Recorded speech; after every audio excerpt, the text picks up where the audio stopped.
Lorsque j'ai rencontré Sophie, elle était une mère célibataire qui avait perdu son compagnon et élevait seule 2 enfants.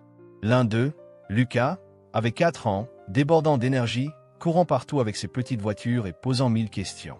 L'autre, la petite Chloé, venait à peine de faire ses premiers pas et s'accrochait à sa mère à chaque instant.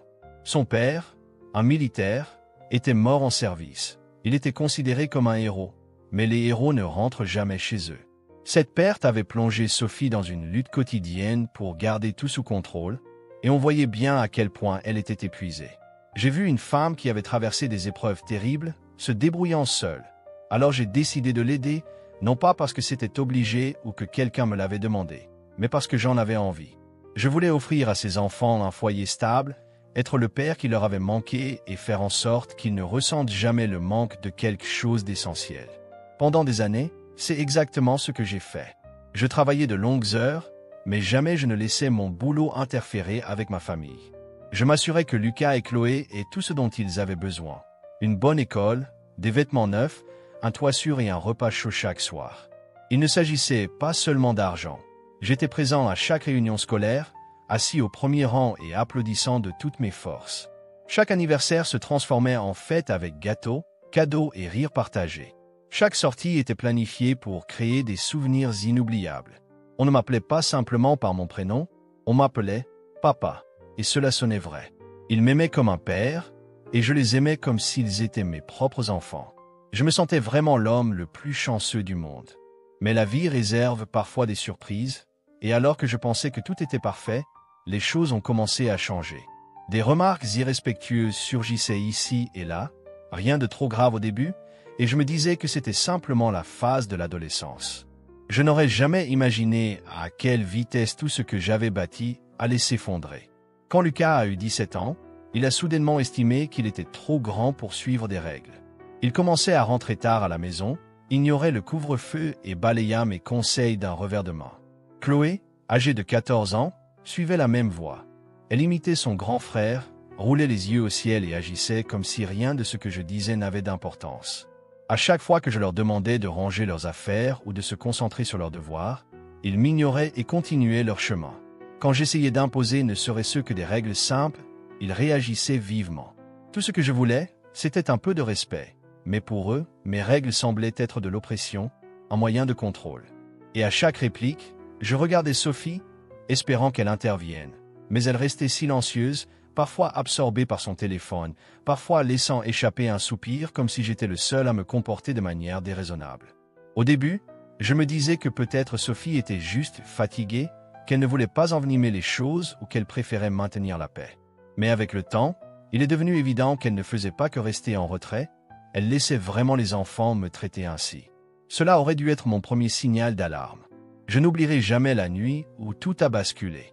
Lucas avait commencé à rentrer toujours plus tard, et ce soir-là, il est rentré après minuit, sans prévenir, sans message, comme s'il se croyait propriétaire de la maison. Je n'ai pas haussé le ton ni crié, j'ai simplement demandé calmement « Où étais-tu » J'attendais un signe de remords ou des excuses, mais il a simplement levé les yeux au ciel en marmonnant « Détends-toi, je ne suis plus un gamin. » C'est alors que je lui ai répondu « Tu vis sous mon toit, et ici, ce sont mes règles. Si tu ne peux pas les respecter, il y a un problème. » Il m'a regardé droit dans les yeux et a répliqué « Tu n'es pas mon vrai père. Arrête de faire comme si tu me commandais. » J'ai ressenti un froid glacial m'envahir, et pour couronner le tout, la petite Chloé, d'une voix timide, a ajouté « Oui, t'es juste un gars, pas notre vrai papa. » J'ai tourné mon regard vers Sophie, espérant qu'elle intervienne, qu'elle leur dise qu'ils allaient trop loin, mais elle est restée là, sans montrer le moindre signe de colère ou de déception. À cet instant, quelque chose en moi s'est brisé. On pourrait penser qu'après tout ce que j'avais fait pour eux, après toutes ces années passées à les élever, il y aurait une limite au manque de respect que je supporterais. Mais il n'y en avait pas. Quelques jours plus tard, la même situation s'est reproduite. Cette fois, ce n'était pas seulement Lucas qui rétorquait ou Chloé qui imitait son frère. Sophie s'est jointe à eux. Tout a commencé pour une broutille. Chloé avait laissé un désordre dans la cuisine, des assiettes empilées dans l'évier, des miettes sur le comptoir et du jus renversé par terre. Je lui ai demandé calmement de nettoyer, ce qui était la moindre des choses, mais elle m'a rétorqué. « Pourquoi ne le fais-tu pas toi? C'est ta maison, non ?» Cela m'a fait mal. mais avant même que je ne puisse répondre, Lucas a lancé. « Pourquoi tu essaies toujours de nous dicter la vie? T'es même pas notre vrai papa. » Puis Sophie, d'un ton presque détaché, a ajouté une phrase qui allait rester gravée en moi. À cet instant, ce n'était pas seulement la colère ou la peine que je ressentais, c'était une clarté absolue. J'en avais assez. Ce soir-là, je suis resté seul dans l'obscurité, repensant à toutes ces années à m'occuper de ces enfants, aux innombrables sacrifices que j'avais consentis. Et j'ai compris qu'en dépit de tout, je ne comptais plus pour eux. Si je ne comptais rien, alors il était temps d'agir en conséquence. J'ai donc fait ce que j'aurais dû faire depuis longtemps. J'ai arrêté de donner, d'attendre, d'essayer. J'ai cessé de les conduire à l'école. S'ils voulaient y aller, ils devraient se débrouiller par eux-mêmes. J'ai mis fin à la mesade, car je n'étais pas une banque. J'ai arrêté de les protéger. S'ils se mettaient dans des ennuis, ils devraient les affronter seuls. Je ne suis plus intervenu, je n'ai plus donné de conseils, plus offert cette attention paternelle. Ils avaient clairement décidé qu'ils ne voulaient plus de moi comme père, et tant mieux qu'ils découvrent ce que c'était que de vivre sans cette présence. Pour être honnête, ça m'a fait mal plus que je ne saurais le dire, mais au fond, je savais que c'était la seule solution. On finit par comprendre que certaines personnes ne valorisent ce qu'elles ont que lorsque c'est perdu, qu'elles pensent pouvoir te traiter comme de la camelote et que tu continues à accepter ça. C'était le cas de Lucas, Chloé et de Sophie. Quand j'ai arrêté d'agir comme leur père, ils ont d'abord cru que je plaisantais. Ils se sont moqués de moi. Lucas et Chloé ont fait semblant que ma décision n'avait aucune importance. Super, on n'a plus à subir ses ordres. Maman s'en charge, on n'a pas besoin de lui. J'ai entendu un jour. Pendant un certain temps, l'impact ne se faisait pas trop sentir parce que Sophie compensait mon absence. Elle organisait de petites virées shopping, remplissait les fins de semaine de fast-food et veillait à ce qu'il soit toujours à l'aise, convaincu qu'il pouvait se passer de moi. Il riait de moi dans mon dos, lançant des remarques sarcastiques dès que je passais, comme si je n'existais même pas. Je gardais le silence, car je savais quelque chose qu'ils ignoraient. Sophie n'avait pas beaucoup d'argent, et c'était moi qui maintenais cette famille de fortune. J'ai attendu, et peu à peu, les choses ont empiré. Au début, ce n'était que de petits détails. Les sorties du week-end se faisaient moins fréquentes, moins de sacs rentraient à la maison, les visites au fast-food se faisaient rares, et soudainement, les vêtements neufs n'arrivaient plus en masse. Ensuite, les frais de scolarité ont commencé à s'accumuler et Sophie est devenue nerveuse. Lucas a commencé à avoir des problèmes à l'école, et normalement, j'interviendrais, j'irais parler au proviseur, mais cette fois, je n'ai rien fait. Le téléphone de Chloé s'est cassé, et alors que je le remplaçais toujours sans hésiter, je n'ai pas agi cette fois-ci. Et le pire, c'est que les courses en taxi ont cessé. Ils ont dû prendre le bus, quelque chose qu'ils n'avaient jamais imaginé faire. Je me souviens encore de ce matin où Lucas a raté le bus, pensant que quelqu'un viendrait le chercher. Quand il s'est rendu compte que personne n'arrivait, il a dû courir sur plusieurs pâtés de maison pour rattraper le bus de la ville. Chloé s'est plainte auprès de Sophie, lui demandant pourquoi elle ne pouvait pas organiser un autre moyen de transport, et la réponse fut simple. Parce que je n'ai pas l'argent pour ça en ce moment. En entendant cela, j'ai esquissé un sourire, car je savais que la réalité les avait enfin rattrapés. Environ un mois plus tard, Sophie a perdu patience. Un soir, en rentrant du travail, je l'ai trouvée dans la cuisine, les bras croisés et le visage rouge, prête à se disputer. « Tu te comportes comme un gamin, Antoine. Quel genre d'homme punit sa propre famille juste parce qu'il se sent blessé ?» lança-t-elle avec véhémence. Je suis resté là, sans savoir quoi répondre, car elle venait d'utiliser un mot qui me coupait le cœur, responsabilité. Pas l'amour, ni la famille, ni le respect, juste l'obligation d'être le pourvoyeur. Je lui ai alors demandé, sans détour, « Pourquoi ne me défends-tu jamais? Pourquoi laisses-tu toujours qu'on me parle comme ça ?» C'est à ce moment précis que tout s'est effondré. D'un ton méprisant, elle a répliqué, « Parce que je suis d'accord avec eux.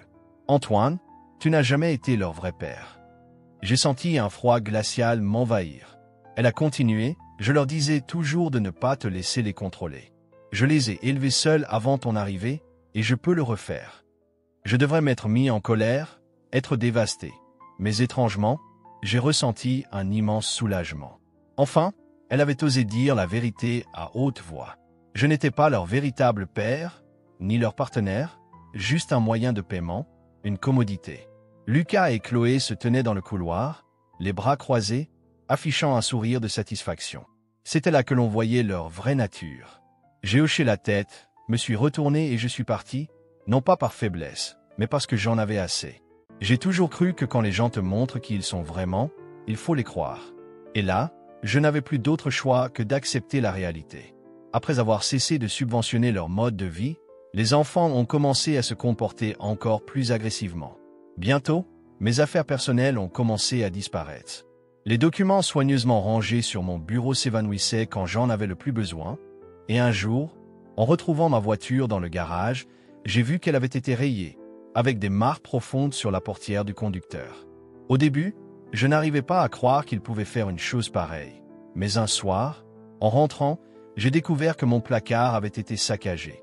Mes vêtements étaient déchirés et jetés un peu partout. En regardant les caméras de surveillance, j'ai vu Lucas et Chloé rire en détruisant mes affaires. Pendant des semaines, j'ai fait semblant de ne rien remarquer, laissant penser qu'ils avaient gagné. Je restais silencieux, distant, même s'ils tentaient de me provoquer davantage. Mais en coulisses, je documentais tout, j'enregistrais leurs menaces, sauvegardais chaque message agressif, prenais des photos de mes biens abîmés, tout pour avoir la preuve indiscutable de ce climat toxique. Peu à peu, j'ai mis mon plan de sortie à exécution. J'ai consulté un avocat, lui ai expliqué toute la situation et lui ai montré les preuves, les menaces, les dégâts, cet environnement hostile. L'avocat m'a assuré que j'avais un dossier solide pour le divorce. Compte tenu des circonstances, je pouvais même demander une ordonnance de protection. La procédure n'a pas été immédiate, cela a pris des semaines de réunions, de paperasse et de démarches administratives. J'ai déposé une plainte pour les dommages causés à mes biens. Même si les autorités n'allaient pas faire irruption chez nous pour quelques objets cassés, l'historique des menaces documentées a renforcé mon dossier. Puis, un matin, après que tout ait été finalisé, j'ai laissé une enveloppe dans la cuisine avant de partir au travail. Sophie y a trouvé les papiers du divorce. Au début, j'ai pensé qu'elle allait croire que je plaisantais, mais bientôt elle a commencé à m'appeler, d'une voix mélancolique et désespoir. Je suis sûr qu'elle a rapidement rassemblé d'autres documents, car son appel suivant était encore plus frénétique. Avec les papiers se trouvaient aussi des copies de mes plaintes, des enregistrements des menaces et des preuves des dégâts. Mon avocat m'avait conseillé d'inclure tout cela pour me protéger de fausses accusations. Je n'ai pas répondu à ces appels. J'avais déjà déménagé, ne prenant que ce qui avait vraiment de la valeur pour moi. Tous les comptes communs ont été fermés, et tout l'argent auquel elle pensait avoir accès avait disparu. Tout était désormais à mon nom, et j'avais veillé à ce qu'elle n'ait aucun droit sur rien. Désormais, elle était complètement seule. Quand Sophie a cessé de m'appeler, les messages ont commencé à affluer. Au début, ils étaient remplis de colère et d'accusations. « Tu es un lâche, Antoine. Tu as fui dès que les choses se sont corsées. Un vrai homme, un vrai papa, n'abandonne jamais sa famille. Je n'ai pas besoin de toi. Je peux m'occuper de mes enfants toute seule. » Cela semblait presque risible. C'était la même femme qui avait incité les enfants à se retourner contre moi, à me traiter comme un étranger dans ma propre maison, et maintenant, elle prétendait que je les avais abandonnés, alors qu'en réalité, c'est eux qui m'avaient rejeté. Je n'ai rien dit, il n'y avait plus rien à ajouter. Les semaines se sont transformées en mois, et les messages de Sophie se sont espacés, probablement parce que la réalité avait fini par s'imposer. Elle était, en vérité, seule désormais, sans le soutien financier ni l'argent facile. Elle se vantait toujours de pouvoir se débrouiller seule, mais je savais que, sans le mode de vie que je fournissais, ce n'était pas si simple. Puis, tout à coup, j'ai commencé à recevoir des messages des enfants eux-mêmes. Le premier disait « Salut, est-ce qu'on peut parler ?» Je n'ai pas répondu. Quelques jours plus tard, un autre message arrivait. « Je sais que tu ne veux probablement pas entendre parler de moi, mais les choses sont difficiles en ce moment. » Puis, Chloé a envoyé « Salut Antoine, je voulais juste te dire que j'espère que tu vas bien. » J'ai regardé l'écran, le doigt posé sur le clavier, mais je n'ai rien écrit. Au fil des semaines, d'autres messages sont arrivés et le ton a peu à peu changé. Au début, ils étaient informels, une tentative timide de briser la glace. Mais bientôt, le regret s'est fait sentir. Un message disait « Désolé pour tout. On aurait dû mieux te traiter. Les choses ont été très dures depuis que tu es parti, et maman ne s'en sort pas bien. » Il y en avait même un qui m'a presque fait sourire. « Tu me manques. » J'ai laissé ces messages sans réponse. Je n'ai pas cherché à renouer le contact, car j'étais enfin libre, et si j'ai appris quelque chose, c'est qu'il ne faut jamais laisser quelqu'un te traiter comme un distributeur automatique, qu'il ne faut jamais quémander le respect et qu'il ne faut jamais gaspiller son énergie à prouver sa valeur à ceux qui refusent de la voir. Surtout, quand tu te rends compte qu'on t'exploite, Il faut partir, car certaines personnes ne reconnaissent ta valeur qu'après ton départ, et à ce moment-là, il est trop tard. Quitter Sophie et les enfants fut la décision la plus difficile que j'ai jamais prise, non pas parce que je ne les aimais plus, mais parce que, pendant si longtemps, je m'étais convaincu que j'avais besoin d'eux, que pour être un homme bien, il fallait subir le manque de respect et sacrifier sa propre dignité. J'avais tort. Un homme qui se respecte ne reste pas là où il n'est pas apprécié. Aujourd'hui, je vis pour moi-même. Je me concentre sur ma carrière, mes objectifs personnels et mon bonheur. Je passe du temps avec des personnes qui tiennent vraiment à moi. J'ai retrouvé de vieux amis, voyagé et commencé de nouveaux loisirs auxquels je n'avais jamais eu le temps de m'adonner auparavant. Je ne me réveille plus chaque matin en me demandant quel drame m'attendent, je me réveille libre. Et c'est ainsi que j'ai repris le contrôle de ma vie. La leçon est simple, ne laisse jamais personne te traiter comme un distributeur automatique, ne quémande jamais le respect. Et souviens-toi que certaines personnes ne reconnaissent ta valeur qu'après ton départ et à ce moment-là, il est trop tard.